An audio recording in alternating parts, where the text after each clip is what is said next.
Hello and welcome to the AzureWell podcast. My name is HR Payne and I will be your host for this month's topic on women's health. And so many women carry what I like to describe as an invisible weight, like a backpack full of bricks, really that no one can see. But it's quietly draining their energy, their joy, and really the balance on the inside. And it's a hormonal imbalance that kind of creeps in softly. Fill it with fatigue, potentially restless sleep, mood shifts, cycle changes, and it's that subtle feeling really that things just aren't quite right.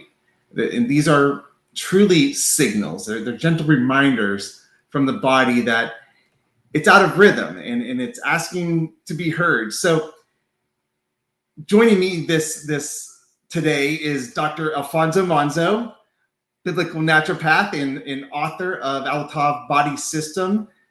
Welcome, Dr. Monzo. Welcome. Hello again. Thank you. Hello again. Hello again. Good to see you, sir. Yes. And during this next hour, we're going to explore women's health and how to recognize these invisible burdens, these invisible weights that I'm talking about, and how lifestyle and nutrition and targeted natural support can potentially restore balance. Because the beauty is the body's not broken, right? It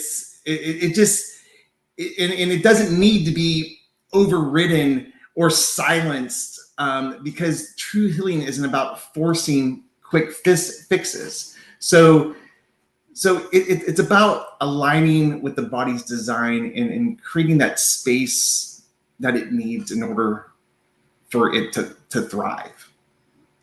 Yeah. Dr. Monzo, women's health is such a broad, interconnected topic, and it touches on the reproductive system, the endocrine system, and even many other systems that work together behind the scene, right? And to begin here, could you help us understand why women's health can't be viewed just as one organ or system, and how these different systems, from hormones to the reproduction and beyond, all work together to shape this overall health and this balance for women's health? Yes. So we're going to bring up the slides, and this is actually our third podcast on men and women's health. So we did one that was men and women's health, then we did men's health, and so now we're finally getting back to the women again. So some things will probably be similar, but there's going to be some things that are different too, because this time it's specifically for women. And we're talking about things holistically here. So everything works together, and we have our normal basic format. We're going to look at the basics of women's health. So we're going to look at some basic anatomy. We're not going to get too complicated for you out there. We know you're not practitioners necessarily. And for practitioners, we can have other discussions. So you don't need to know all the workings of anatomy, physiology, but you do want to know the basics. And most likely, the women are the ones that are most interested to watch this episode. I'm assuming a lot of guys probably tune out. So ironically, they probably already know the anatomy we're going to talk about, but just in case. And then we're going to get into what are some causal issues, main root causes. We're going to go over the healthy lifestyles, nutrients, and of course, what supplements does AzureWell have for women? So right into it. I think this is the best way to kind of organize the whole thing, is this understanding that there's three major parts to women's health, which is the reproductive system, the endocrine system, and then there's a few others that are either interrelated or it kind of exist in multiple systems, right? So you can't really just put them into one. So the first one is the reproductive system. And of course, this is the system that makes up the genitalial system and the organs that are actually involved in sexual reproduction. It also covers different fluids, hormones, and pheromones, right? So pheromones are like scents. It's like a smell. It's a chemical that the body puts off. It's not quite a hormone. It's more of a, if you can think of it as hormones that smell, you can kind of think of it that way. And that's one of the things that has to do with the attraction between male and females. A lot of people don't realize that sometimes you're attracted to the opposite sex because of the pheromones, which is how the person smells. And for guys, that's probably like, what? Women probably understand it a little bit more. They like the flowers and the scents and all that kind of stuff. And the guys don't. So, but that is part of the system. And here is the basic overview of just the reproductive system. I'm sure most women know this, but you have your ovaries, and they're really responsible for making the eggs for reproduction. And of course, they have a lot to do with estrogen, progesterone, so your hormones. You have the uterus, you have the cervix, you have the vagina, and then you have the fallopian tubes. Okay, and they all serve their own purpose. We really don't have to get into it a lot. You just have to know that they're all there for a purpose, and they're all kind of interconnected with how the cycles and the hormones are produced. So I think looking at the body holistically, this is not something where, oh, we have this part over here that you don't really need, so let's just cut it out and throw it away. It's like, no, they're all important.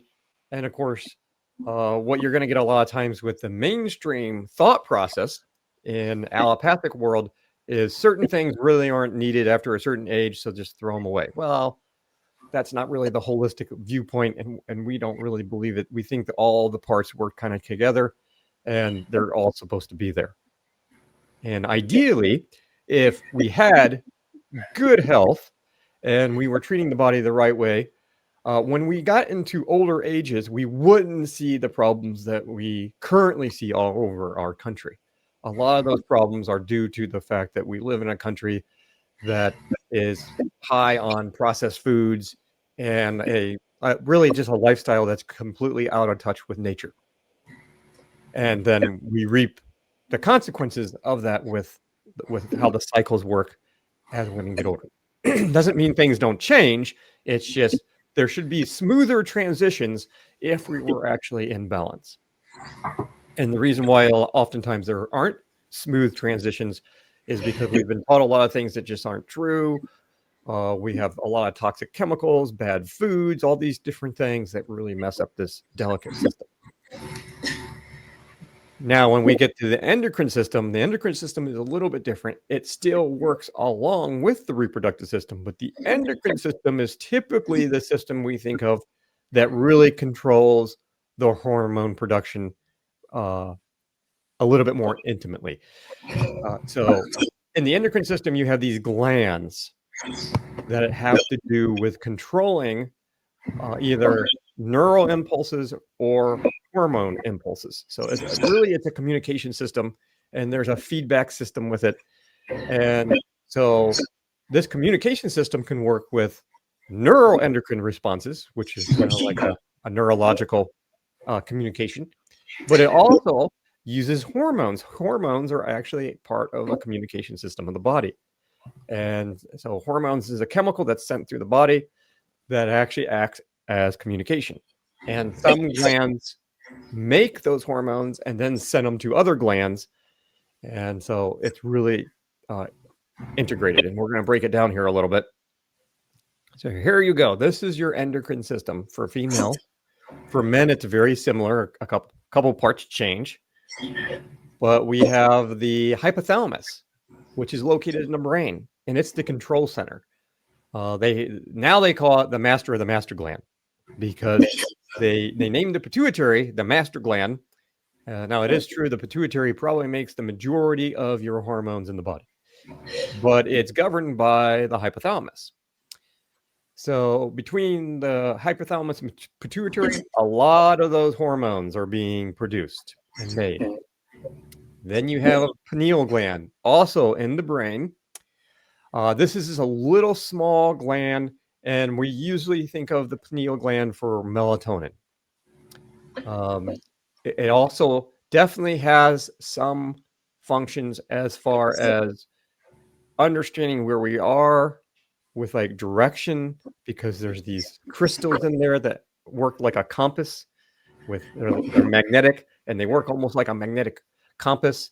And the reason we found out about that is because scientists actually studied birds and their migration, and they figured that the birds have this crystalline uh, magnetic compass in their brain. And so then they started studying to see if we had the same thing, and we do. And so the pineal gland is often also tied to like your sixth sense, almost like a spiritual intuition. So sometimes you see kind of on uh, some charts, people will call it like the third eye. When people talk about that kind of weird woo-woo stuff, that's kind of they're referring to the pineal gland there. But typically we think of pineal gland with melatonin, so the sleep cycle. All right, so the next gland is the thyroid gland, which is located in the neck. So it helps regulate metabolism. And we think of the thyroid for energy along with the adrenal glands. These are kind of like the master power organs, we call them, because when you start having energy levels drop, it's usually related to the thyroid and the adrenals. And they really do work back and forth. One's kind of a backup for the other. So oftentimes when the thyroid starts going, usually there's a problem with the adrenals. And if by the time the thyroid the adrenals start going, there's a problem with the thyroid, because they kind of back each other up. The next one on the list then is, I was going to also say that with the thyroid, a lot of people don't realize it, but a lot of functions of thyroid are directly related to the liver. There's usually this really interesting, we call them axes. There's different axes, or you could call them trifectors or whatever you want to call them, with the endocrine system. And one of them is the hypothalamus pituitary thyroid. There's another one that's like the thyroid, the adrenal, the pancreas, and the liver, which is another interesting one. A lot of these kind of concepts kind of come more from Oriental or Chinese medicine. And they see a lot of times when it comes to the endocrine system that these glands really kind of work in these threes or fours. And so when one's having a problem, the other ones are also having a problem. So that's something unique you're going to hear in the holistic world. You're probably never going to hear any medical doctor talk about that kind of concept. And one more thing I'll say, but I'll just keep going here for a second, and I'll try to remember. Thymus. So the thymus is also just a little bit below the thyroid. It's not technically in the throat, but it's like underneath. So kind of like here. And the thymus, we mentioned that, I think it was the last podcast, we talked about the lymphatic immune system. So this is one of those glands that are actually in both systems. It's an endocrine gland, but it's also part of the immune system and lymphatic system. So it helps with the immune and makes the T cells. And then you have the adrenal glands. They sit right above the kidneys, and they help with the stress hormones. So they have a lot to do with cortisol and the adrenaline, but they have so many other functions in the body. They really have a lot to do with minerals and electrolytes. And you think of different functions with the kidney. They sit right on top of the kidneys. So they have a lot of functions there for pH and minerals and all that kind of stuff. So very important. Usually the adrenal glands are our stress gland, and they're the ones that go out because with our lifestyles, when they're really busy and there's a lot of stress in life, these are the glands that are producing that cortisol, that stress hormone, and then they start burning out. So typically, when we're looking at time frame, when you have the afternoon, usually starting around 2:00, where you just crash and you want to take a nap, that's usually an indication that your adrenal glands are overstressed and need some support. And not long after that, you're going to start seeing the thyroid issues if they're not already there. Next, we have pancreas. So here's another one.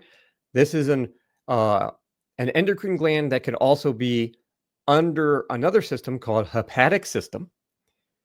And so that's part of the digestion, because you see, as a endocrine, it helps produce insulin, which is a hormone, but which helps regulate blood sugar. But the pancreas also makes really important enzymes that help the digestive system break down your food. So the pancreas system has kind of a twofold function where it's helping digestion, but it's also helping the endocrine system. And then lastly is the ovaries. So they are the ones that produce the eggs, and they also help with producing some hormones like estrogen and progesterone. So you can see, very elaborate system here. What I was going to mention was, typically in the medical system, they have basic tests to test most of these things, these organs. Whether or not they're accurate is a big question, because a lot of times they're looking at things in the blood, and looking at things in the blood don't necessarily tell you much. So what you want to know from a holistic perspective is two things. One, the hypothalamus is often, or I could say almost never, tested that I know of. I don't really know any medical tests where they can actually tell you how the hypothalamus is really functioning. It's kind of like the master system that gets overlooked. And so they really don't look at that. Now, energetically, in holistic health, there's a lot of ways to do evaluations for the hypothalamus. But medically, it kind of just gets ignored, which is really a problem a lot of times, because if it's the master of the master gland and it's having a problem, well, how do you know that's not the problem?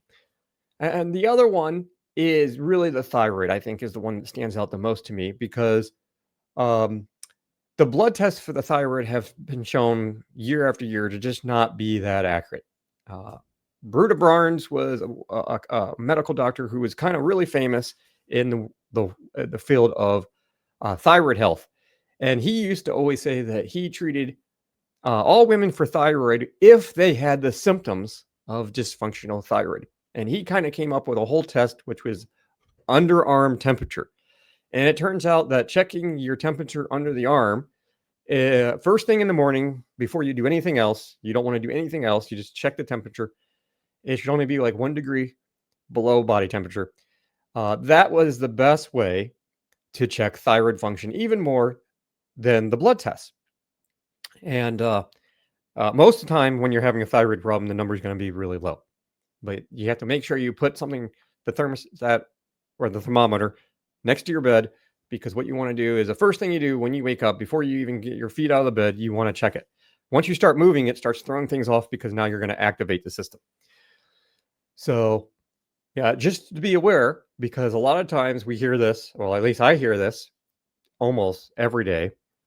Women come in because they're having health problems, and they said they went to their medical doctor and he did all the blood tests and they checked all my hormones and everything's normal, but they feel awful. They don't have energy. Their sex drive is low. Their cycles are off. They have all these problems. And on paper, it looks like everything's fine. And then we start to find out, oh, wait, energetically and with other evaluations, even simple things like the thermometer test, we can start seeing, we think you have a problem over here. And it just gets overlooked. Anything you want to add about that, HR? That was a lot right there. It just fascinates me, the interconnection between not just each of these systems as you described, with such as the HPA axis, right? The hypothalamus pituitary axis, but how certain deficits in the body, certain sicknesses can directly affect these systems as well, and how it's all just interconnected. You mentioned thymus isn't just about the endocrine system. It's also about one's health. It's one's sickness. It's immune response, right? And adrenals, how that can affect sleep, and how sleep can affect the adrenals. And it just goes on and on. And so how they're all interconnected really together. Yes. And then looking at how you have, other glands and systems that could possibly affect your endocrine glands. And then that's where things get overlooked. Like I said, especially with the thyroid. A lot of these thyroid hormones, about 80%, are made in the liver. So when we're doing a blood test to look for certain thyroid hormones, it's like, are we really testing the thyroid? Questionable. And if they do find a problem with the thyroid, well, then they're going to put you on a synthetic drug, which is going to force the body a certain way and try to force the production of hormones, or just give you a replacement of those hormones. And they might not even be treating the problem with the liver or the problem with the hypothalamus. So it really gets into a problem. So the next thing we're going to do is talk about the others. So others, specifically for women, I picked out a few things just because these are the most common things we see in practice that women deal with. There's the nervous system that's directly connected, the urinary system, digestive, hepatic, and then others. But what I put here on the slide was the urinary system, bladder, kidney. I don't think any women needs to know that urinary tract infections are usually a problem, more common with women than men. Now, men usually have more of a problem with the prostate, but for women, it's urinary tract infections. And now you can kind of see all the systems are interconnected. So there is a direct correlation between the urinary system and the immune system and your reproductive system. So that is a big concern with getting bladder infections, making sure we don't have yeast overgrowth or fungus or bacteria, which is then causing urinary issues. And then the other one is the breasts, right? So the breasts are another gland that would be under the endocrine system, but it's also under the lymphatic system because the breasts have tons of lymphatic tissue there and ducts, and that needs to drain. And so when it doesn't drain, toxins build up in the tissues, and then you can get all kinds of problems. You can get inflammation and cysts and ducts being clogged. And then the other problem is when you're in your reproductive years and you have babies, you need to produce milk, the mammary glands and the breast for producing milk. And, we can have a lot of problems with cystitis and different things with that for the women. And so some tricks of the trade holistically. One of the number one things to look for breast issues, especially if it's a major issue, is teeth. Teeth are often the number one cause for breast concerns. So there are specific teeth, usually about here and here, on the top and bottom, that have pathways that directly go through the breast that go through the teeth. And so if you have a cavity or a root canal issue or, cavitation in those teeth, it could correspond to the breasts. So one of the things you should check out is, are you having a problem with the teeth? Number two is actually the underwire bra, because the underwire bra has a lot of problems, and they've done all these tests with this. They've tested people in like Africa and other nations where they don't wear bras, and they find out that they're much healthier and they don't get a lot of breast issues. It's kind of like the corset. The corset was an idea originally invented by a man to, wrap the woman's body in this device, and you pull the strings and it makes that perfect hourglass shape. It makes the women look really good, but it really wasn't designed for women. It was really designed for men, for women to look good for men, right? And of course, the women liked the idea because you can look better, but it had so much restriction, it eventually kind of worked out of phase because of the health issues it produced. So then they came up with the idea of the bra, and the underwire bra specifically. It has two major problems. One, most of them, the underwire is actually a wire. It's actually metal.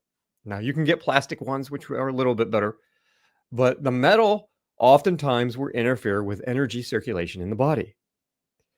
So the circulation is not getting through. The other problem with the underwire bra typically are they're very restrictive. And if you remember when we were talking, if you saw the podcast last time, we were talking about the lymph system. If you didn't, you want to go back and watch that. But the lymph system doesn't have a pump. So the movement helps pump things. So if you have a underwire bra that's really restrictive and you're wearing it way too much, doesn't mean you can't wear them.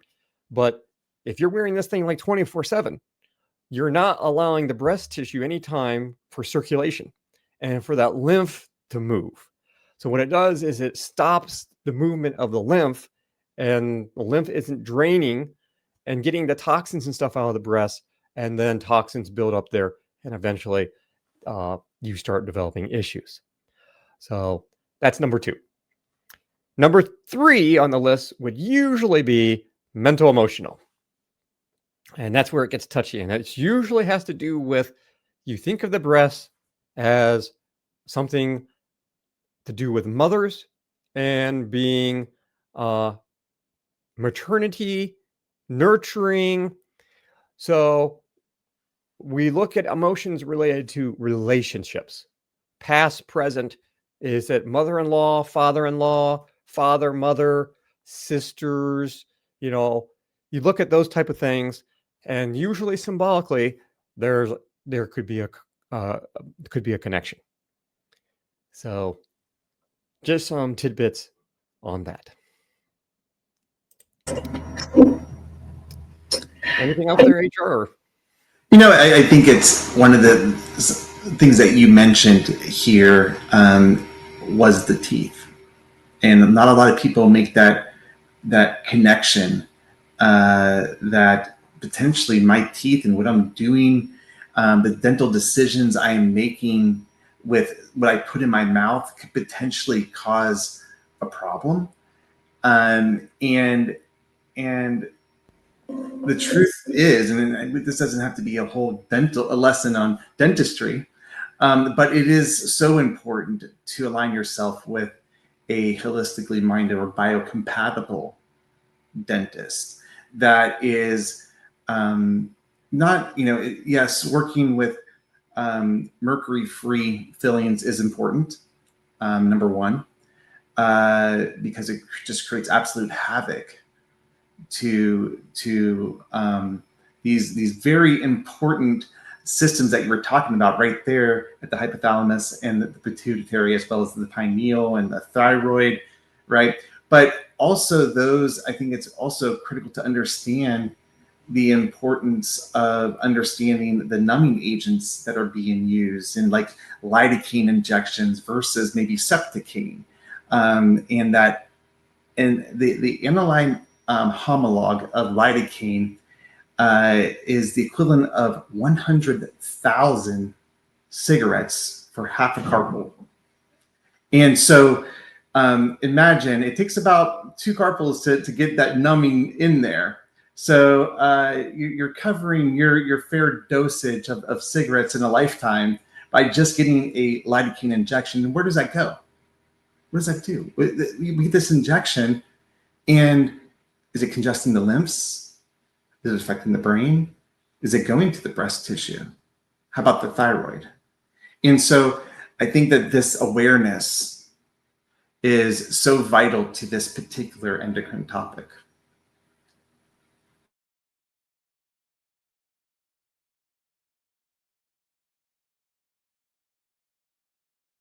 Oh, I accidentally muted myself. So I was just saying, yes, these are absolutely important topics that HR was just bringing up. And most of the time, we just don't know about it because we're not taught. And you don't hear these things in the traditional allopathic world. So you're only going to really hear it in the holistic fields. And even then, sometimes these are not always brought up. I know a lot of natural practitioners, they don't look at teeth issues. And so it's really important to do that. All right, so we're going to cover root causes of endocrine or female health issues. So for women, what are we looking at? Oh, wait, this is still basic concerns. So we're still in their basics. I just wanted to list what are basic concerns that women have. Well, obviously hormone issues, sexual, and that could be a lot of things. That could be the sex drive is not there anymore, or there's pain, or something's just not right. Breast health, like we were just talking about, menstrual cycles, big one. Whether it's pre or post menopause, things change. But for a lot of women, they can have very heavy cycles. And for some women, they're missing their cycles. So menstrual cycles, and that's a bigger problem these days than pre 2020. I'll just leave it there. Something happened after 2020 that has really messed up women's hormonal cycles, I can tell you. Body weight, of course, right? A lot of women, even when they look great, they still want to lose weight for some reason. I have 2 pounds I want to lose. It's like, what? It's like, okay, all right, let's try to help you get those 2 pounds off. Energy, and this is actually energy for the day, right? You have those afternoon crashes, or some people, they wake up and they get out of bed and I'm just exhausted. The feet hit the floor and you already don't have energy for the day. That's when you really should be thinking thyroid there. And also possibly liver. The energy for the liver can cause that symptom of waking up and still feeling tired. And of course, the pathway actually goes through the thyroid, interesting enough. That goes through the liver, and see if you get those connections again. Then mental emotional balances and urinary. So these are going to be the most common concerns for women without mentioning diseases. You can take almost any disease and throw it in one of these categories, most likely. And those are the problems that women are usually going to be concerned about. So that's the basics for women's health. A couple more things I forgot I threw in here. Cycles. So I just wanted to throw a chart up there to show you what the cycles are like for women. One is showing how estrogen progesterone cycle, and how much production there is during the different phases of life. It's kind of the bottom left. So the female hormone life cycle. And you can see during the reproductive years, they're really active, right? And less active during puberty and premenopause. And then, of course, in menopause, it really dies down. Childhood, it's almost non-existent. So that just makes sense, right? But it's nice to actually see it on a chart. And then you have the menstrual cycle, and it puts all these hormones on this chart. And I just think that's really interesting, because maybe you can get some ideas of your 28-day cycle and why you feel the way you do during certain time periods. When you start looking at how are these hormones going, look at what happens with progesterone after ovulation. Excuse me, I'm choking there. Okay, I'm okay. But that's a nice chart to kind of look at and get an idea of where your different hormones during the different cycles, because it's not always the same. And I think from a man's point of view, I think most men would understand the same thing I'm going to say. We tend to be a lot more steady. And that's because if you looked at our hormones, they're basically the same almost every day during a monthly cycle. And women, the hormones are going all over the place because you're going through these different cycles. And so the behavior can reflect that sometimes. And so that's a battle for all women to learn how to process that and still be gracious and lovely, even though they feel like they want to rip someone's head off. And so there's a reason for that. That's not just a weird thing. It's actually, when you look at these cycles on the chart, you can actually see they rapidly change throughout that 28-day cycle. Now, on the upper left, you can see where the feedback system is. And you can see where the hypothalamus sends information to the pituitary. They say the anterior. There's a anterior and posterior pituitary. You don't have to worry about that too much. It's just there's 2 parts to it. They both make hormones, just one makes more. That's all you really need to know. for layman purposes. But the hypothalamus goes to the pituitary, which then goes to the ovaries, estrogen, progesterone, and goes to the uterus. But then there's these feedback loops that come back to the hypothalamus and the pituitary.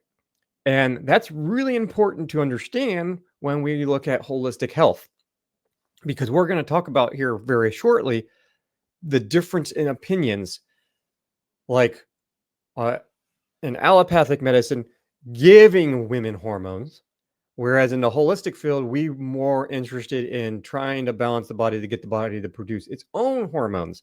And when you understand a feedback system, this gets really important, because what the feedback system is it's negative or positive. And what that's telling these glands is, are you producing estrogen and progesterone?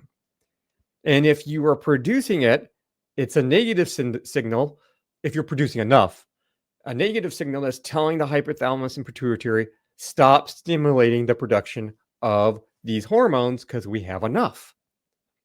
And of course, these cycles change with the 28-day cycles. But you can see here, if you're not producing enough hormone, but someone puts you on the hormone, it's going to trigger the feedback loop. So now your body's going to think, oh, I don't need to produce it because we have it. So not quite thinking through this whole process holistically when we're forcing the body and giving it something synthetically. What's fascinating to me here is I'm just looking at progesterone, for instance. Yeah. And that is one where you see it flatlines there, right at perimenopause into menopause, to where you're producing 120th the levels of progesterone that you were when you were 20 years of age. And guess what? You're still alive. You're still wanting to thrive. But where did the progesterone go? And this is so very critical to all the other systems in the body, and to really being that antagonist to estrogen, right? And so it's something I really definitely wanted to, we'll get probably, I'm sure, into a little bit later. I'm not going to steal your thunder here with that one, but I think it's just, the message here is that that this all involves so many interconnected systems. And as strong as those are, they can certainly be thrown off of balance, and putting, added strain on the body's natural systems. And so with that in mind, Dr. Monzo, the next question becomes, what are some of these root causes? How do they show up in everyday life as common health concerns? And what can we do? Or actually, not first, what specific issues do they tend to cause? And then what can we do about them, right? Is hopefully that's where we're going to go with this. Yes. Well, let's bring that up. Root causes. Here we go. And would you believe it? The first one's nutritional deficiencies again. We talk about that one a lot. You need the minerals and all the nutrients. We need all the nutrients because that's the building blocks the body needs to rebuild things. Next, and you always say there's something like I don't know, 90 essential. Only 3 or 4 of them. Yeah. Yeah. There's how many, sir? Yeah, 90 essential nutrients, and they're all important. So that holistic viewpoint again, everyone tends to want to treat A for A and B for B. And unfortunately, I think that is conditioning that we've gotten from the allopathic world. So everyone's always coming in, what mineral can I take for this? And it's like, well, I could tell you there's one mineral that might help, but you really should make sure you're getting all of them, because we don't want to use isolated high dose and oftentimes synthetic nutrients where you're only treating one thing, because that messes up all the others. It will pull other things out of alignment. So it's better to do all 90 essential nutrients from a whole food perspective than trying to isolate and do something that you really don't find much in nature. Which leads to the second one, bad foods. The junk foods, fake foods, sugar, processed, bad oils, fried, toxic water, all these type of things that we know about. Foods will start gumming up all the works if it's the wrong type of food, right? It's going to greatly reduce your antioxidants. The oxidative stress is going to go up. The inflammation is going to go up. And then slowly over time, your endocrine system is going to start tanking. Okay. It can even affect your hormones because remember, everything is holistically connected. So we already talked about how the liver can be directly related to your hormones through the thyroid and other places, the hypothalamus connection and the liver and even pancreas. So if you're eating a bunch of bad stuff, a lot of times it's the liver that has to filter out all those toxins. So then when the liver gets overwhelmed, well, now we're going to have problems other places because now the liver can't keep up with what it's supposed to be doing, which could be making some hormones that the thyroid needs. So now all of a sudden you have this cascade of events. The third one is toxins in the environment, right? And this could be any type of toxic chemical. Specifically, we're getting into the next category. You have these things called estrogen mimickers, phytoestrogens and stuff. What we mean by that is these are usually chemical properties that look or mimic estrogen in the body, which is very bad because they're not estrogen, but the body almost acts like they are. So they're almost like this fake estrogen, and it can really mess you up. And you can get that from plastics, which is everywhere today. In fact, a lot of women's clothing is made out of plastics, this fake materials, pesticides, food additives, soy. In a lot of countries where they do soy right, it's usually fermented or the healthier form. In America, we usually have highly GMO, non-fermented soy, and it can create so many problems. And most likely, if it's GMO, it's very heavily sprayed with all types of pesticides and glyphosate and stuff like that. So these things can act as estrogen mimickers, which is a big problem. If we go back to those charts, you know, after the reproductive years, your progesterone starts tanking and the estrogen is going to stay a little bit higher. But what we often don't think of is these charts are supposed to be the ideal situation. But if you're in an environment where you're getting bombarded with fake estrogens or estrogen mimickers, then your hormones are going to be all off of whack. And the body's not going to know what's going on. Maybe the body thinks that it's estrogen and the feedback loop tells it to stop producing normal estrogen. Well, now you're going to have a problem because now your body doesn't actually have the estrogen, but it thinks it does. So this is a big area of concern that a lot of people don't think about. And we have specific products that help get those fake estrogens out of the body. So we're gonna talk about that here later. Some of the good herbals, and some of them are actually in the AzureWell products. So stay tuned for that. Mental emotional stress, obviously, for everyone.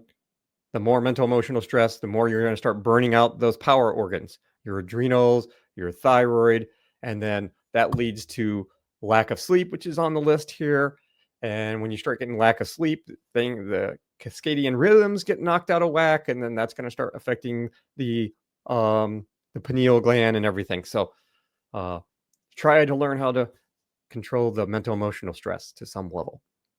Movement and the lack thereof, obviously, to keep the lymphatic system moving, but movement is essential for everything in life. If you're not moving, the systems of the body aren't moving, whether it's circuitorial or lymphatic or hormonal, everything has to move. Next is injuries, scar tissue, oftentimes bad surgeries, which can lead to congested energy.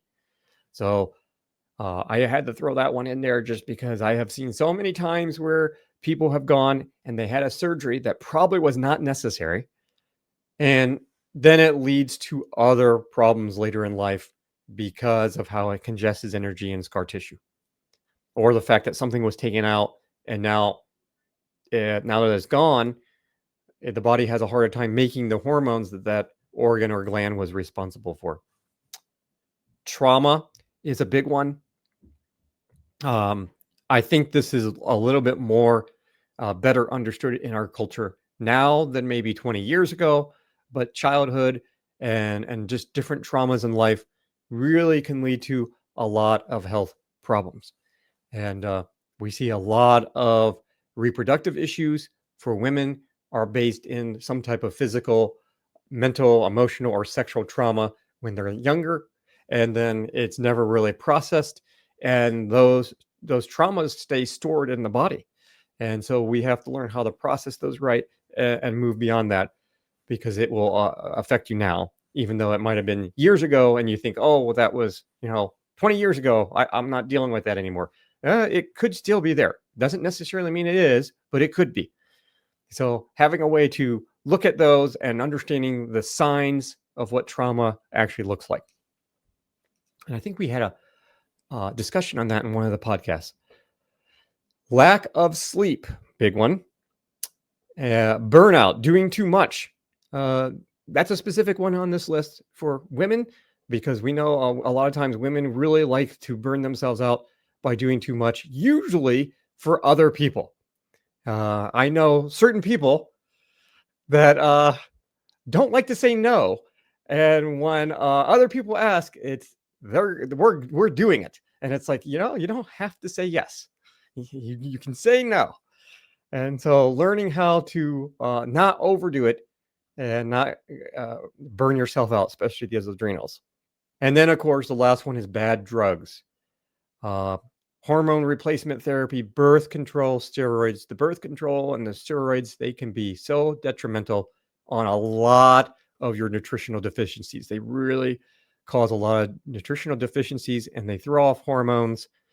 And it's usually pretty common to have women come into office who are having problems and their hormones are a mess. And then we find out that, in their teenage years, they were on birth control and their hormones never have been right since. Because remember, we're using a synthetic to manipulate the body and force the body in a direction that it wasn't really designed to go. Right? So those are the root causes. And I'm sure HR would like to say some things about a few of these. Well, there's the one that stands out to me the most, and it's really one that has to get us swimming with the current, because we can do all of this, but if we don't have the proper minerals in place, you're swimming against the current. And so, when we talk about the thyroid and the synthesis of T4 to T3, there's certain particular nutrients that are required that have to be in place in order for that to happen. Iodine is one of them, of course, but there's tyrosine, there's selenium and magnesium and copper and available iron, right? Dr. Monzo, all of this is so critical. And you hear Dr. Monzo talk about the importance of the ceruloplasmin activity. And this is all governing the proper vessel to get these nutrients to the desired locations. But so it is a complex system, but oftentimes when we can get some of these baseline nutrients in, the 90 essential nutrients that Dr. Monzo so oftentimes speaks of, in working directly with ceruloplasmin activity and supporting liver and adrenals and thyroid to get these desired nutrients to desired locations, you'll see that the body will start working in harmony again. But you talked about eating food and prioritizing sleep, and with this all in mind, that I think, Dr. Monzo, the natural question becomes, is there anything that we can do with our lifestyle? Is there anything that we can do that with what we are doing every single day that, yes, nutrients, the 90 essential nutrients, that's number one. And of course, we can speak diet until we're blue in the face, but But these are absolutely, it's a critical foundation for us to walk on. But what other strategies can we take to further strengthen women's health and really help find that balance? Yeah, let's bring up lifestyle. So, as HR was saying, the 90 essential nutrients are probably the first most important thing. Just think of it as a tank. If you're supposed to have this many and you're down to here, all other stresses in body are going to continue to deplete that, and you're not going to be able to keep up. So if you're keeping up and you're focused on whole foods and keeping up with your 90 essential, then you're going to be able to have the reserves to handle the stress in life much, much better. Number 2 was sleep is not a luxury. Sleep is not a luxury. Let's scream this to the world. Yes. Sleep is not a luxury. And Dr. Monzo, please hone in on the why. Yeah, you need sleep. During sleep cycles is when the body heals. Okay? So you go through all the stress during the day, and then you're supposed to be relaxed and sleeping and getting at least a good 8 hours every night. And when you're doing that, that's when the body is actually repairing itself and making all the repair adjustments. Now, some people say, well, I don't need 8 hours of sleep. Well, that's what some people say, but it's really a habit of our culture conditioning us that sleep's not important. And I think I mentioned this in one of the other podcasts. It's something really interesting I learned as a naturopath. This was years ago. I forget where we even read it, but it was about sleep studies. And they found that the more hours of sleep you get before, see, now I'm trying to remember my own, was it 10 o'clock or 12? I think 12 o'clock. The more hours of sleep you get before 12 is like 2 or 3 hours afterwards. So the idea is, you should be in bed at a good time, maybe 9 or 10 o'clock. Some people are like, what, that early? With kids, maybe that might not happen. But you want to get a couple hours in before 12 because they count 2 or 3 times as many afterwards. So you really want to shoot for that longer sleep time because the body needs to repair, and that's when it's going to do it. If you're not sleeping, your body's not repairing, and then it's going to be one of those things where it's like dominoes. More and more stuff's going to build up on the body, and your body doesn't have that release to deal with this stuff, and eventually something breaks. Yeah, I think that we can do a whole podcast here just on sleeping, as we probably should. It's a pillar, and so let that be one of the next ones that we do talk about. And because if sleep's a problem, we need to figure out how to solve that problem. And because and we're not just talking about sleep, we're talking about uninterrupted sleep. Yes, is so vital. Yes, they actually have demonstrated that 5 hours of uninterrupted sleep is what your body needs. And if you happen to, when you bring your head above your chest, your body actually has to produce adrenaline so you don't pass out. Mm-hmm. So your body's producing adrenaline. As soon as you produce adrenaline, you go into a sympathetic state. That affects the hypothalamus, the pituitary, and a cascade domino effect of everything else that's going on. So if you're asleep, just one little quick trick, let's just say, if you're asleep and you wake up, don't pick that head up above your chest. Keep it there. Try to close your eyes, keep calm, and go back to sleep. Don't do whatever you can to resist from reaching for that cell phone, right? Yes. Which should not be on your bedside. It no. Should not be. There should not be a clock. There should not be anything. It should be absolutely dark. And again, the importance of this is piercingly affects the adrenals. And that causes a whole host of other problems. Yeah, and I think that's one of the things that are important too here is the understanding of the light. With the circadian rhythms, when it goes dark, that's what stimulates the body to start making the melatonin and things so you can sleep. So it's really important to have a really dark room. If you need to get like the blackout blinds, or some people wear a sleep mask, or something to really keep the light out, because once that light starts coming in, your body's going to be stimulated to start making the serotonin and other things to start waking you up. It's going to be really hard. And that's why the cell phones is so bad, and blue screens, because they affect these rhythms. As soon as you put that in front of your face, that light is now going to stimulate your body. It's going to be almost impossible to try to sleep.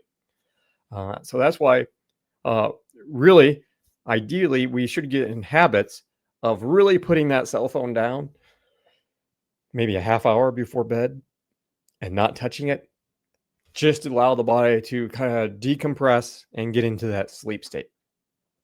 So important. And, we don't think about it, but not only is your body not repairing if you're not getting sleep, but everything builds up.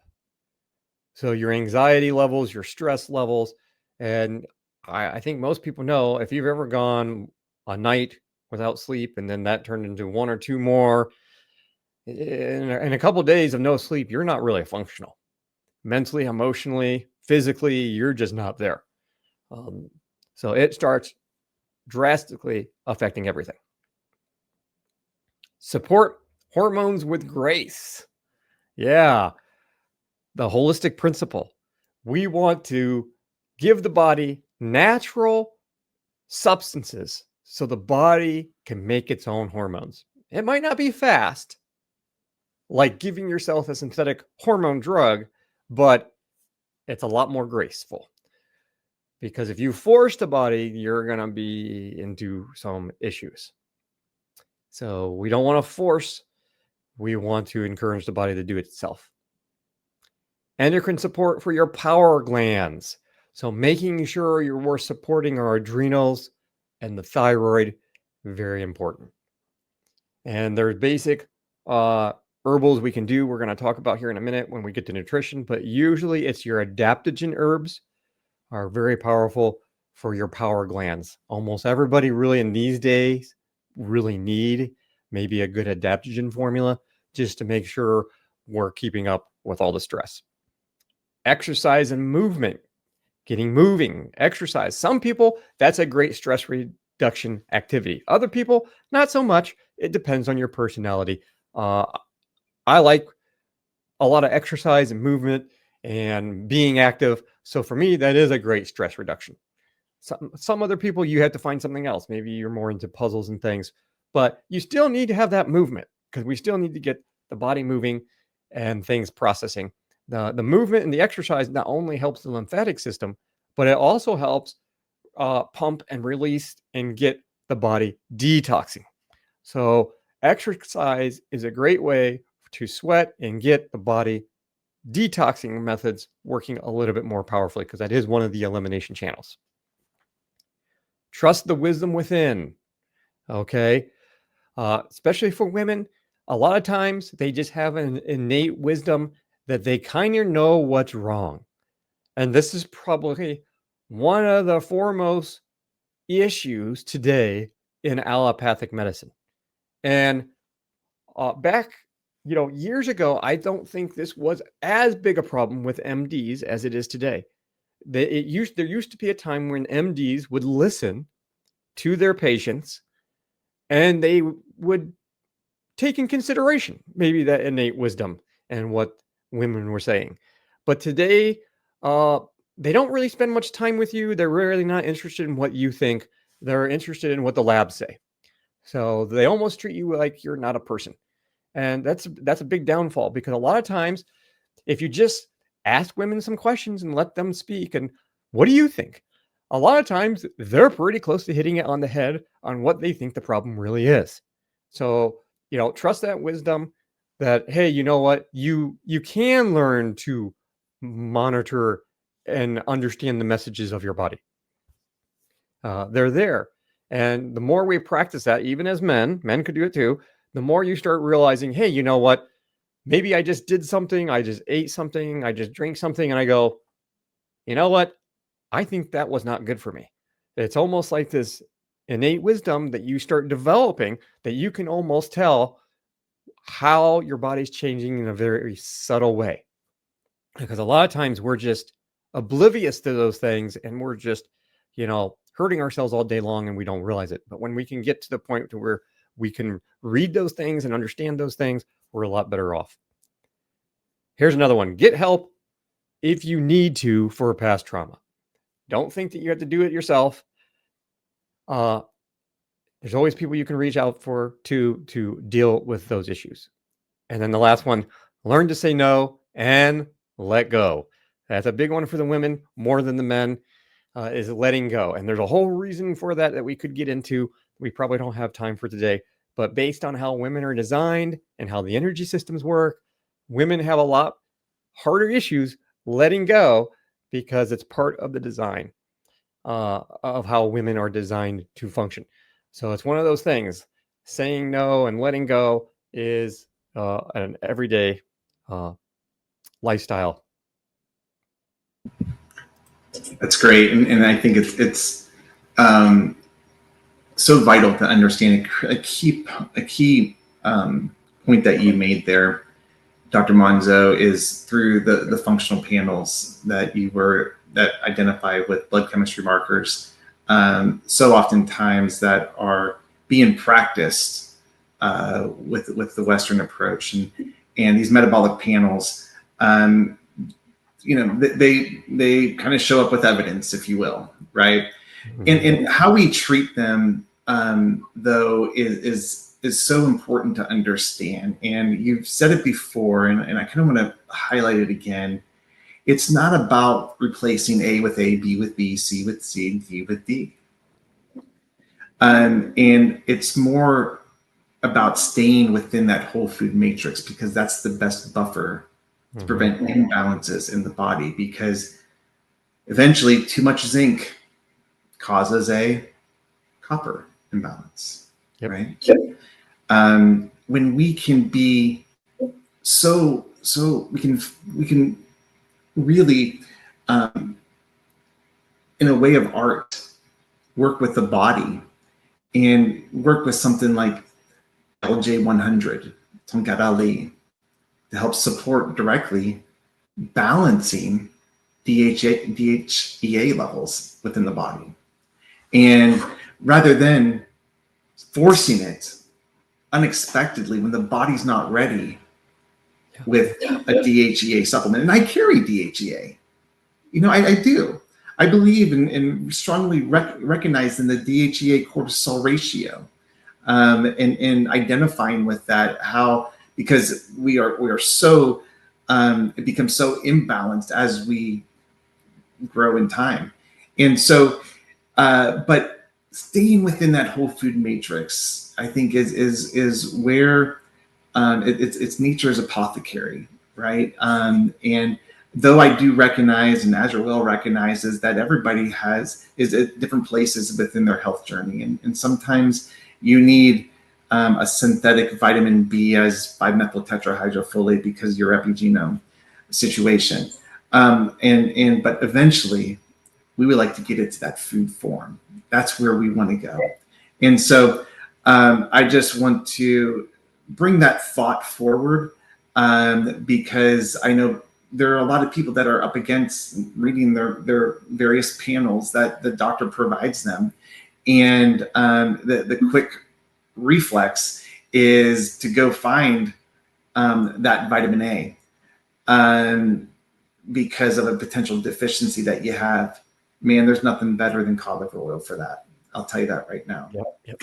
So this takes us to the next set of slides, and how nutrition can be one of the most powerful tools for supporting women's health, and with whole food complexes and healthy fats.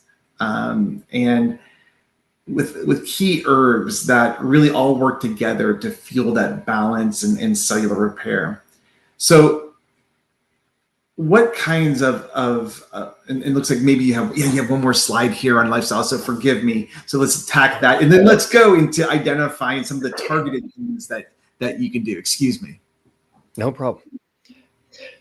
Yeah, I think I had this one on one of the other ones. I just want to do a little reminder: restoring hormone radiance naturally. So here's the perspective difference: modern medicine, natural healthcare. So they're going to replace your hormones. They're often going to use synthetic substances to do that. So that's an idea of forcing the body, and it's symptom management. Unfortunately, with symptom management, people feel good, usually right away. Well, I feel better when I'm on them. Well, of course you do, because we're forcing your symptoms. And symptomatically, you feel great, but guess what? The root cause has never been dealt with. In long term, things are going to continually get worse because now you're forcing the body, and those feedback loops are not going to work right. And then you're going to find yourself in a situation where your body's not making the hormones anymore. Well, now what are you going to do? Well, now you're kind of stuck on the hormones. And oftentimes, naturally, it takes a while to give the body natural supplements to get the body to start making hormones again when it's been completely suppressed. So it's easier when you haven't suppressed them to get them going again. But once they're completely suppressed, because you've been doing a synthetic, it takes a lot longer to do something natural to get it going, because we're not forcing the body, we're encouraging the body. We're coming along and supporting the body, giving it natural minerals, nutrients, herbals, adaptogens. And then it takes a while for the body to actually get to root cause and fix the imbalances. So that's the perspective difference. It's really, it's the FDA, whether I like it or not, they don't love when we say that we as nutritionists are quenching deficiencies. They don't want us to say that. We are supporting the body in its natural state. And boy, do I love that. I love the angle that they're taking there. I wish they would just listen to themselves a little bit to what they're saying. Yes. So we're going to go to nutrition. I guess I could have made the writing a little bit bigger, but so here's the things you need for nutrition for women: whole food, vegetables, whole grains, not processed, not bleached, not fortified, not sprayed. That's for all foods. Leafy greens, eggs, berries, cruciferous vegetables. And that's because we're going to talk about that here in a minute. They have very powerful effects for getting rid of the junk estrogens. Healthy fats like avocados, nuts, seeds. We're not talking about nut and seed oils. We're actually talking about eating real nuts and seeds. We're eating the real thing, not something out of a box. Fatty fish like your cod and your salmon and your good fish. Clean animals, grass-fed, grass-finished meats. And I actually said there, no seed oils. The 90 essential nutrients. So when you can't get enough food, and really even the best food you can purchase today still doesn't really have all the nutrients we need because it's just really not in the soil. That's when the 90 essential nutrients come in, where you can do supplementations. Now, when it comes to minerals, these are some of the big ones, and I think HR basically mentioned most of them. You have your copper and your selenium and your magnesium and your potassium, sodium, calcium, iron, specifically heme, and zinc. So just like all minerals, when we talk about vitamins, we don't want synthetic. But when we talk about minerals, maybe that term gets thrown around loosely, but there's really no such thing as a synthetic mineral. But there are different types of minerals based on what type of chemistry you're talking about: organic chemistry or inorganic chemistry. So a lot of your minerals are also metals. I don't know if anyone noticed that, but so minerals, when they are found in the soil, often come in metal or rock form, and that's the inorganic mineral form that the body can't use. So when it comes to things like iron, the heme form of iron is what we find usually in plants and animals, and that's the type of iron our body can process. It usually has other minerals attached to it. Organically bound minerals usually have other things attached to it. So then the body can actually use it. And that's true for all minerals. We want ones that come from plants and animals. And then your body can utilize it. For vitamins, a lot of your B vitamins are really important for the endocrine system. They're really important for detoxification and for the digestive system. Your B6, B12, B9, B1, B3, probably the most important, but really a lot of the B vitamins, they're also really important for the cardiovascular system. I mean, there's not many systems they're not important for. Healthy fats, your omega-3s, your EPAs, and of course, retinol, vitamin A, maybe one of the best things out there for immune season time, if there's a such thing. But a lot of people don't or underestimate cod liver oil and its ability to not only provide the retinol, but a lot of the other things that are big talking points during this type of season. And you're getting it in a whole food form that's not synthetic, like the hormone D that you need from sunlight, right? You get a little bit from cod liver oil, and it's in a more natural form. Still need the sunlight. You still need the sunlight for that hormone D production, and the sunlight also helps activate your retinol, so very important. The antioxidants from your berries, green teas. Here you go, dark chocolate. Now you get some real good organic dark chocolate, or at least chocolate that doesn't have any chemicals, because there's a big debate out there. I've seen some studies, and sometimes some of the organic companies were more toxic than some of the non-organic. So you have to find the good companies out there, and Azure probably has some really good ones. But organic carob, right? Yes. And if you're still needing those those ORAC units, but you can't take quite the caffeine that comes, or you don't want all that sugar to take away the bitterness. Man, Azure has some phenomenal carob. There you go. Plug. And so it's good to have a little treat once in a while. But one thing you might not be aware of is a lot of times when you're having a lot of chocolate cravings, it could be magnesium. Okay. So a lot of times it's not a lot of times, almost always when we're having cravings for foods, that's usually your body telling you it needs a 90 essential. There's a mineral, there's a vitamin, there's something your body wants, and that's why it wants food, which is why when we have the overconsumption of fake foods in our society, you're never satisfied. Your body always has these hunger cravings because you're not filling up your tank and what the body really wanted, because there were no nutrients when you buy something out of a box.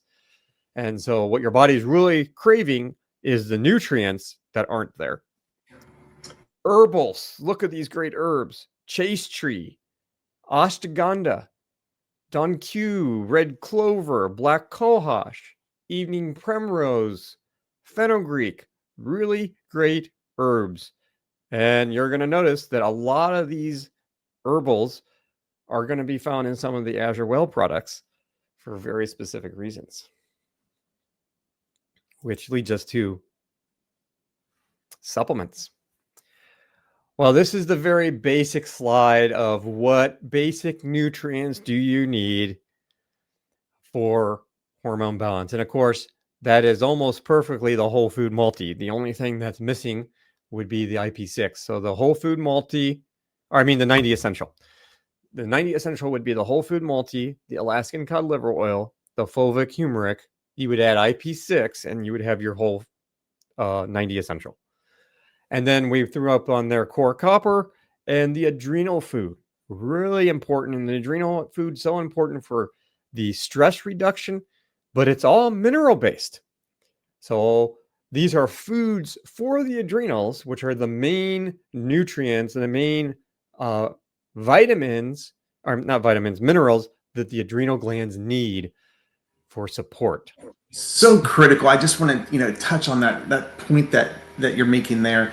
When we talk about adrenal food, the adrenal needs certain building blocks, and we can certainly muscle in some results with rhodiola or ashwagandha, and we can falsely get to where we need to, honestly, because those are some powerhouses of adaptogenics that we're talking about, but then we're no really different and then allopathic thoughts, right? And so there's critical building blocks that are an absolute must to adrenal function. And I think, I think of five, and we probably can go through there, but vitamin C, vitamin B, SP5P, magnesium, salt, and water.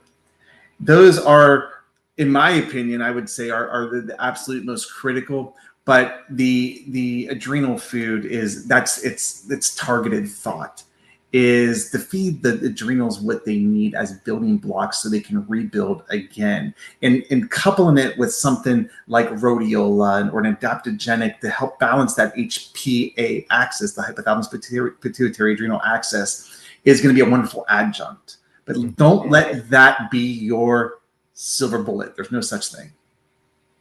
That's right. That's right. So there's your basic nutrients, specific things. This is basic support for women. And AzureWell has a lot of stuff here. So you do have the men's and women's estrogen balance. Remember, we were going to talk about that. Here's that. It has that DIM. DIM is one of those ingredients that can greatly counterbalance the fake estrogens that we are getting all the time. So a really powerful phytochemical. And of course, that's found a lot of times in those cruciferous vegetables. That word I have to say very slow, or it doesn't come out right off of my tongue. And so you notice it says men and women's because this is a problem for men and women. It will mess up your hormones, whether a man or woman. So for women, it's really going to mess up your estrogen and your progesterone levels. For men, it's going to mess up your testosterone if you're getting too much junk or fake estrogen. So this is a great way to balance that out and get that stuff out of the body so your hormones can balance. And here we have the DHEA, as HR was talking about. So we have on one that comes from a natural wild yam. It might be the best thing for you. It might not. So this is where it's like, is this something I would go and buy right away? This is probably a product I would recommend that if you have a health practitioner, they make sure that you need it. So this would be something that I would be testing for to see if the person needs it.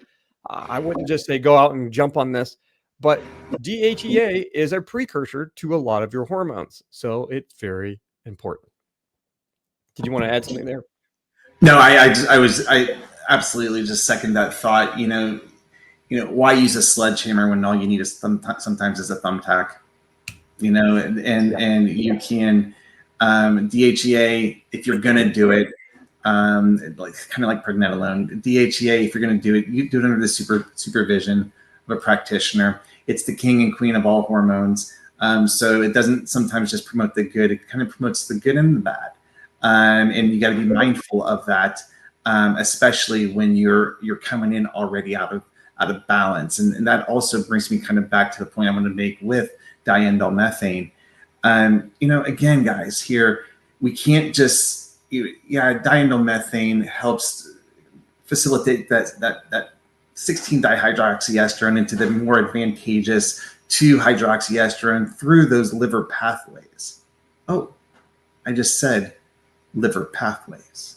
Mm-hmm. And these liver pathways are so critical to phase 1, 2, 3 liver detoxification and in conjugation of these estrogen metabolites. And so what regulates these liver pathways? Vitamin B's, the essential the 90 essentials, right? We can't get away from that. And that's what I just, again, want to drive home. Yes, these are beautifully wonderful targeting agents that you can use as an adjunct to the basics, to the adrenal food, right? To the vitamin Bs, the 90 essentials. Right. Then we have these other two products here, Women's Feminine Balance and Women's Radiant Strength. For the most part, if it's right for you, depending on where you are, these two products are probably products that almost any woman can do. Now, the first one is more for supporting a healthy menstrual cycle and regularity, PMS, right? Those type of things. The Radiant Health brings in a little bit more of the sexual function, and it covers more of the menopause area and mood, things like that. So when you really look at these products, you're going to see a lot of adaptogens and other herbals in there. So they're not a type of product that's going to force the body. So these are not a product that, if something's low, you take it and it's going to make it better. It helps balance. That's what adaptogen herbals do. They balance the hormones wherever they need. If they need to be brought down, they bring them down. If they need to be brought up, they need to bring them up. So it's pretty hard to kind of overdo adaptogens. Not saying you can't, but it's a lot harder. With things like the DHEA and even the estrogen balance, those are products that, you're not just going to jump on them and you're not going to take them forever. Okay. They have a purpose and a place and a time when you use them. So that's how to use these products. Endocrine balance. These are probably more products that more address the endocrine system. And again, these are probably products that really good for almost anybody. It's going to be pretty hard to push your body the wrong way with something like this because they're more whole food and they're designed in a way that helps encourage the body. So you have two products here for the thyroid. One is nourishing the thyroid, giving thyroid more of the nutrients and these great herbals. Look at that maca, wild berry garlic, fennel, turkey tail. There's the natural iodine in there, really nourishing the thyroid. And then there's this thyroid cleanse. I really love this product because not only does it cover the thyroid, but it brings in a lot of the metabolic support and cleansing support.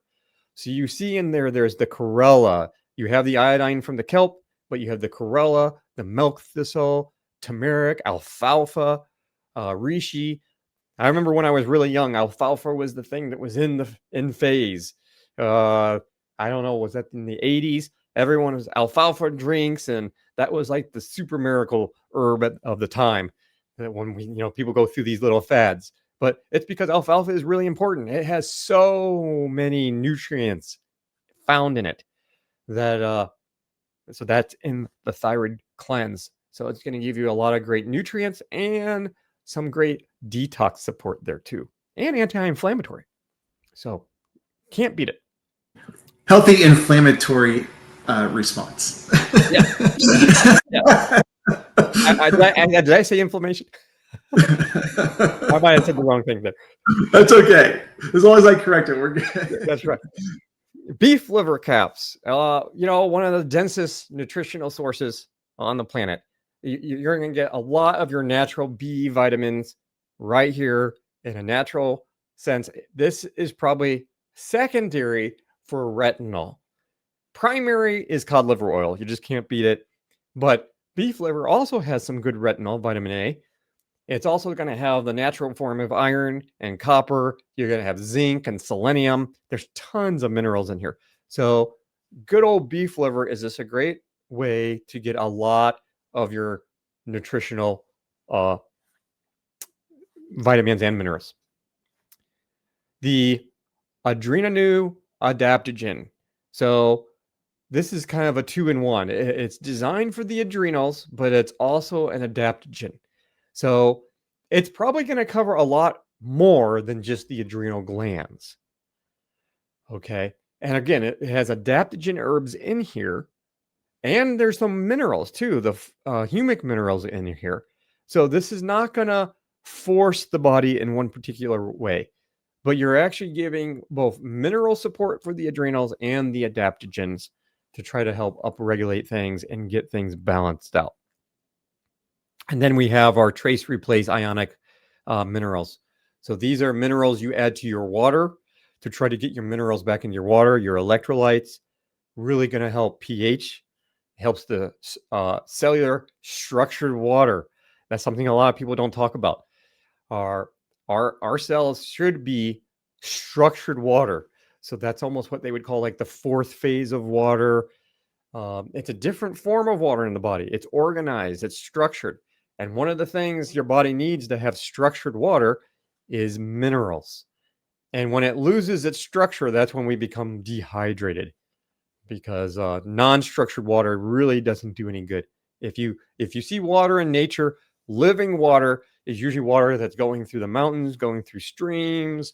There's minerals, it's moving, so it's structured. And if you go over to a dead pool of water, you usually you notice the animals don't drink from it. We call it dead water because it's not moving. It's isolated. We don't know what's growing in it.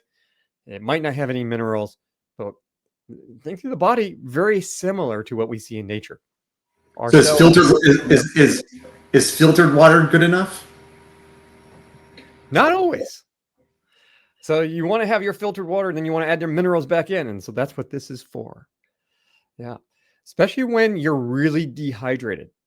If you're really dehydrated, just drinking a lot of water may not do it. You need them minerals. If you go to a hospital, they're going to put an IV in. Well, what's an IV? Is it just water? No.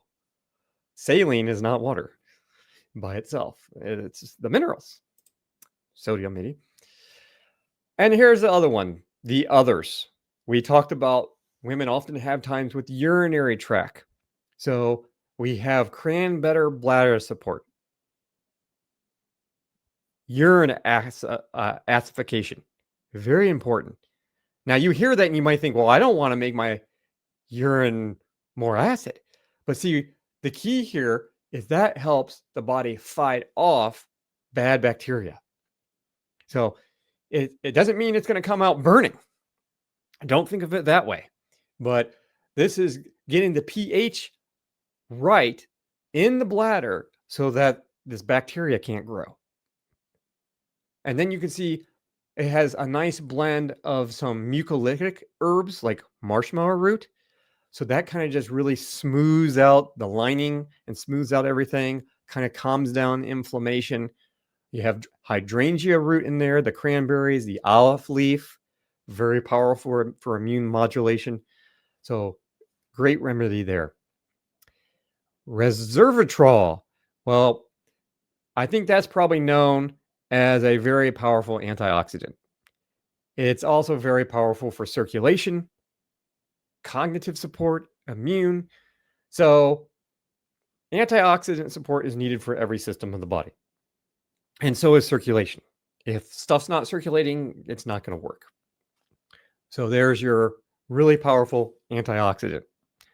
And then I had to throw in, of course, last IP6 because it does so many things. It's part of the 90 essential, but that unbound iron could be wreaking havoc on your endocrine system, especially if the unbound iron loves to accumulate usually in the liver, but it can accumulate anywhere.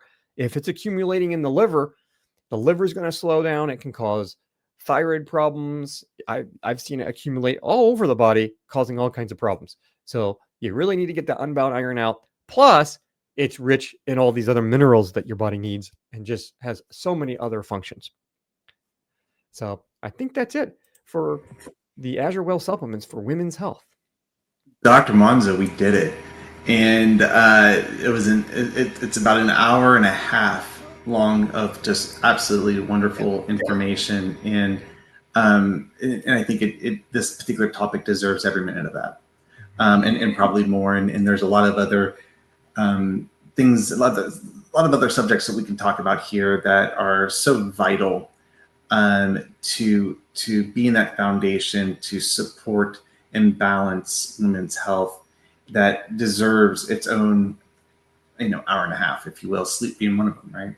And so, Dr. Monzo, thank you. Thank you so much for joining us again. You're just You're welcome. a wonderful ally here for AzureWell and just reaching out with information that really can help support the masses. And so thank you for everything that you do for us. You're welcome. Bye for now.